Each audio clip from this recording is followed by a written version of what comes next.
This was Yeah. Get so many palaces To keep the money. because you can. Okay. Well, Cindy, it's good because you sing like a queen. Hey! There you go. There you go. Give a bow. Give a bow. Okay, we need to think. We sometimes think, oh, as people that go to work and make the salary and pay the check and so on. But when you have so many, sometimes you spend it on something that you don't really need, but you do it just because you can. Okay? So, he built a palace. The first one in Caesarea, and then in Jerusalem, and then in Sebastia, and then in Scythopolis, and then in Jericho, and then in Herodion. He said, well, let's build one on Masada.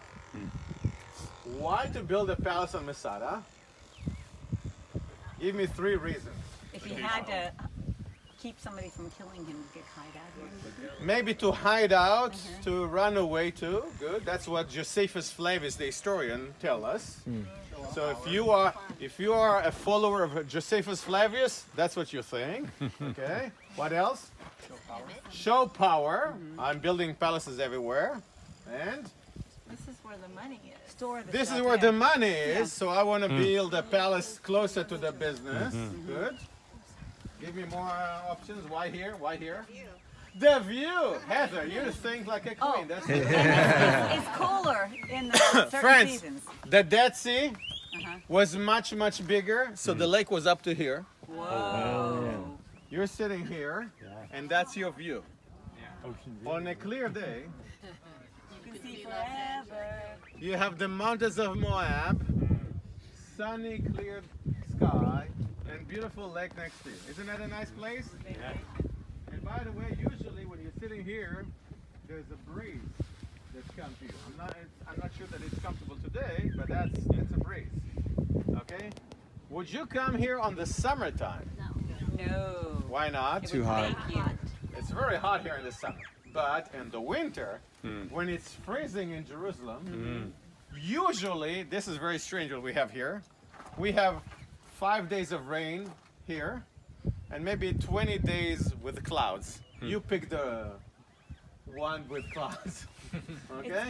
Usually, we do not have clouds here, and we have sunny, clear skies, and a beautiful lake, and everything is great.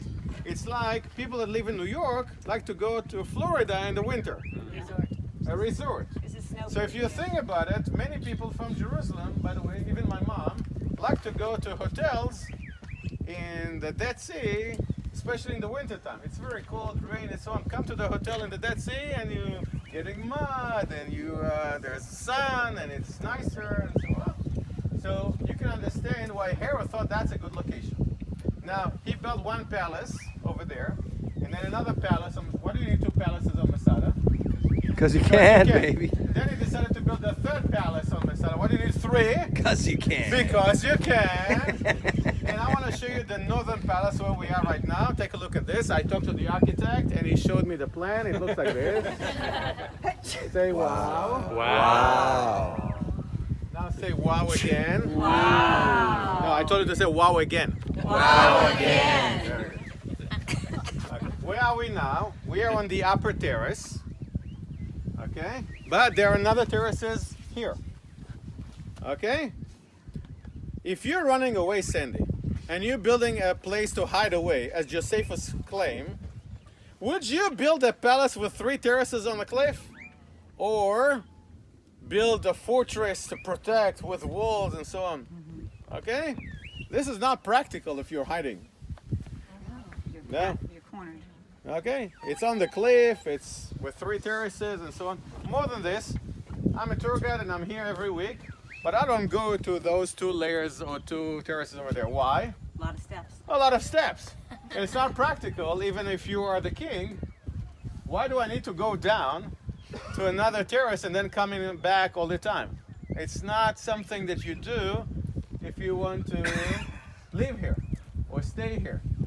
So if this is not practical for life and it's not practical for shelter or to run away to, why do you need to build crazy building with 3 terraces on a cliff? To show off in many ways. Okay? Now, my father, before he passed away, he was a constructor. He worked in a big construction company. So I became a tour guide in '94, and I brought him here, and I said, Dad, listen, this is the plan, okay? And I'm sure that one of my tourists will ask in the future how much it cost to build it. So I'm going to be ready with an answer, okay? I did my homework. So my father, by the way, had no sense of humor at all. So he took a pen and a paper, and he says to write down and said, okay, it's on the cliff. So first thing, we need to pay for insurance for all the workers. And then we need cranes, big ones. We don't have any cement around here. We need to build our own cement factory. Tiles from Italy, that's expensive. Marble and granite we don't have in Israel. We need to build a dome on the second one. Well, that's expensive. And then all the workers, we need to put them in the hotels nearby. And then he's looking at his list and said, no, I'm not taking the job. I said, Dad, it's not a real job. just give me a number. He said, no, nobody builds something like that. It's crazy. Okay, I'll use that. Nobody builds something like that. It's crazy. Unless you're Herod. And then I read another book about Herod that was written by a psychologist. And this psychologist said that Herod suffered from two problems. One, it's called paranoia. That's why he killed everyone around him, including his own wife and some of his children. Yep. And every time that he heard that one of the officers is not doing the right thing, or when he heard that babies are born to become the next king, so he killed many people around him. We know that for sure from the Roman documents, from Josephus Flavius, from the Talmud. Everybody talks about Herod killing everybody around him.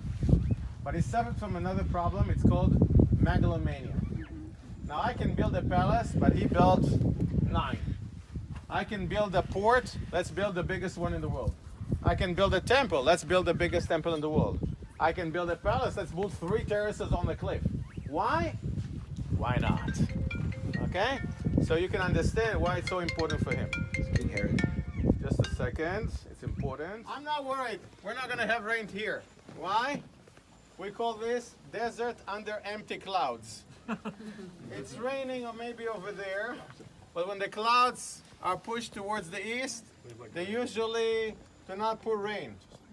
Because the more in Israel, the more you're far away from the coastal plain, there is less rain until there is a little bit more evaporation of water from the Dead Sea, and then we have rain on the mountains of Moab.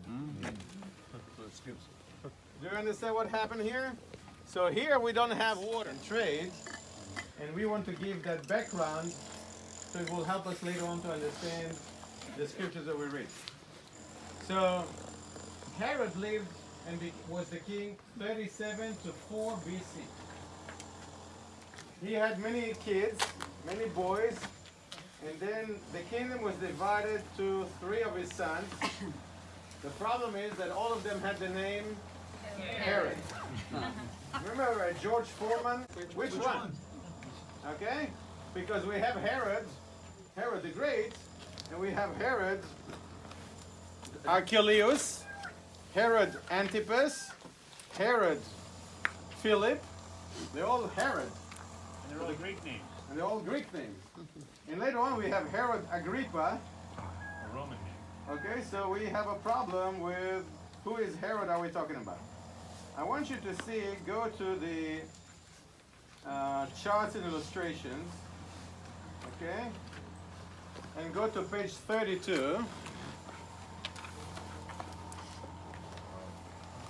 And there is kind of a chart that wants to show you who is Herod the Great, his father, his kids, who ruled where, because that's going to be the story that we're going to deal with from tomorrow morning, more or less. But I want to tell you that at 4 BC, the kingdom was divided to 3 of his sons.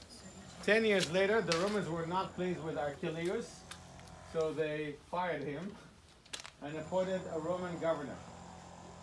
And those governors ruled part of the land. We know, for example, a governor named Pontius Pilate. And some people remember maybe Felix or Festus that are mentioned in the scriptures, but those are Roman governors. What happened if you're the king, and it's good to be the king, okay, and you rule the land, but then later on, you reach so much wealth, Romans are very pleased with you, they even expand your kingdom, but then later on, your sons are trying to do the same, but each one of them have a smaller kingdom. So they want to show loyalty to Rome. They want to take more taxes to show that they are like their dad, but they're not strong enough, powerful, smart maybe, or know how to collect the taxes as it used to be. And then what happens if you are trying to take taxes from people but you don't deliver with jobs? So you hear about people that are not pleased with the government or not pleased with the situation. And then when people are not pleased, today we have demonstrations or Facebook, or we take our anger in different ways, or we have revolutions. Okay? And what happened in that first century, and I want to take you in 70 years, from 4 BC to 66 AD.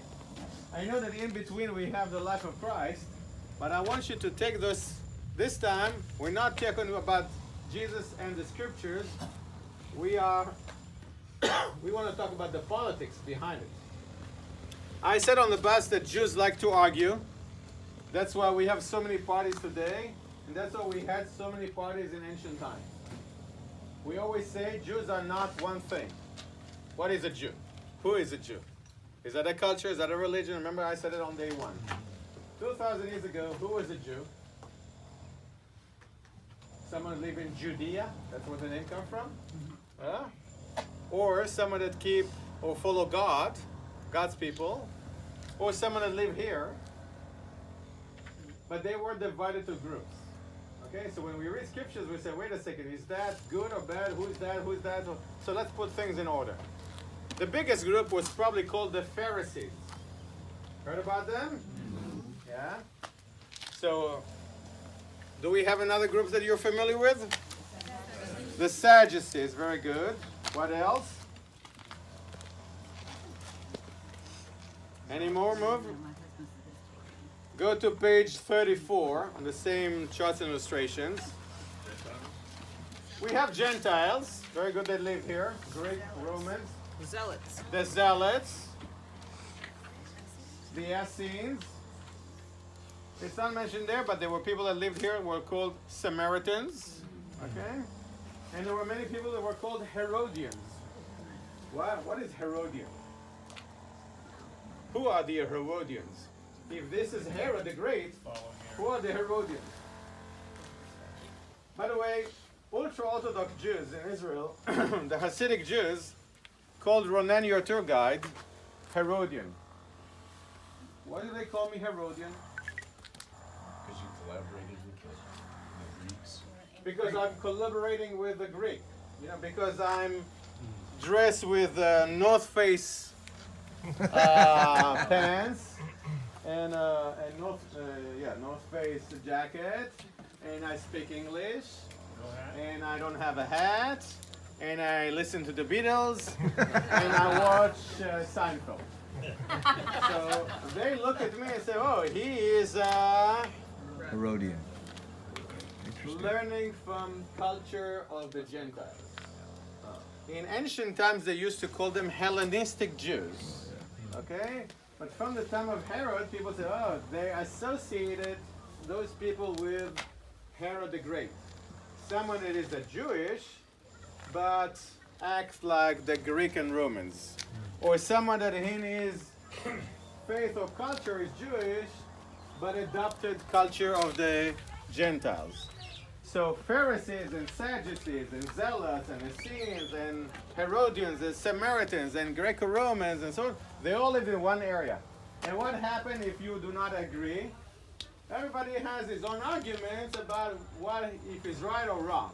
Okay? And this is the political background of what we're going to read later on. Now, today we're going to focus only on one group called the Zealots. Okay? What is the word zeal? Chutzpah. Chutzpah, very good. What else? What? Fervor. Passion. Yeah. Passion. Very good. What else?